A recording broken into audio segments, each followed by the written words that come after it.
ஒரு கப்பு காஃபிக்கு 3 ஸ்பூன் போடுவேன். அப்போ சக்கரை தண்ணி மட்டும்தானே இருக்கும். இப்போ லாஸ்ட் ஒரு ஆல்மோஸ்ட் ஒரு 6 மந்த்ஸாக யூரோப் போனப்போ ஒரு நேரில் ஒரு இன்சிடென்ட் பார்த்தேன்.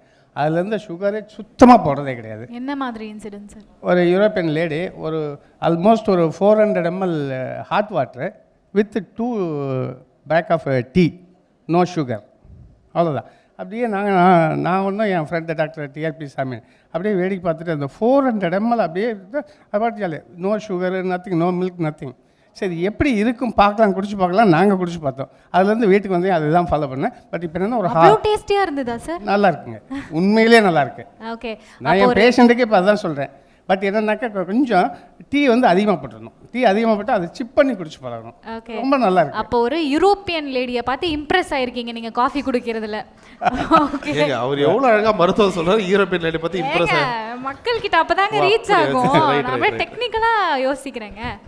So anyway, so sugar cut பற்றி நிறைய சொன்னீங்க. இப்போ சுகரோட ஆல்டர்னேட்டிவ்ஸ் அப்படின்னு சொல்லி இந்த ஜாகரி, பனவெல்லம், பனக்கற்கண்டு, டேட்ஸு இந்த மாதிரிலாம் எடுத்துக்கிறாங்க இல்லையா?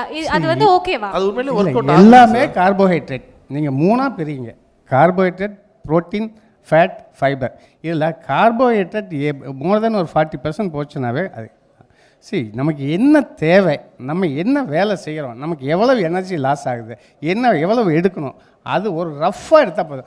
ஒன்று பசிக்கு தான் சாப்பிடு, இல்லையா விட்டுரு, அவ்வளோதான். ஆனால் டெய்லி ஐஸ்கிரீம் சாப்பிடணும் போல இருக்கே சார். மற்றதை விட்டுங்க, ஐஸ்கிரீம் சாப்பிடுங்க, மற்றதை விடுங்க, ஐஸ்கிரீம் சாப்பிட்டுங்க. நீங்கள் இப்போ பேலன்ஸ் ஷீட், நம்ம இன்கம் டேக்ஸில் மட்டும் பேலன்ஸ் ஷீட்டில், நம்ம பாடியிலையும் பேலன்ஸ் ஷீட் தான். நெகட்டிவ் பேலன்ஸ் ஷீட் வச்சுருந்தீங்களா, ஐஸ்கிரீம் சாப்பிட்டுக்குங்க.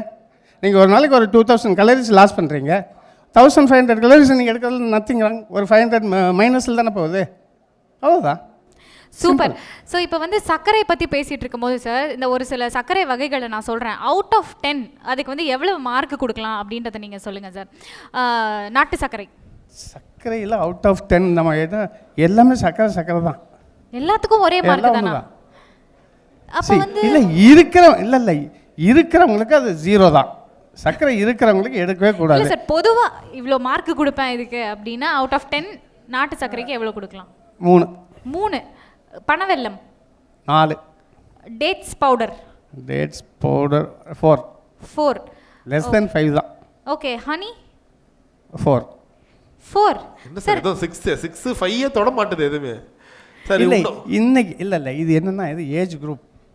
எவ்வளோ பண்ணால் எவ்வளோ பாடி மாஸ் இருக்கேன், நான் என்ன ஒர்க் அவுட் பண்ணுறது, அதை பொறுத்து தான் ஜென்ரலாக நான் வந்து ஒரு சேஃபர் சைடு ப்ளே பண்ணேன். சார் அப்போ 8 9லாம் எப்போ சார் வரும்? 8 9னாக்க நீங்கள் டெய்லி வந்து ஒரு 1 hour மார்னிங் எழுந்திரிச்சு ஓடுங்க. எனக்கு தெரிஞ்ச என் கோயம்புத்தூரில் வந்து என்னோட பாஸ் என்ன சொல்ல, அவரை 88 வயசு. இன்றைக்கும் வந்து அவர் வந்து இப்போ கூட வேகமாக நடந்து வர்றாரு.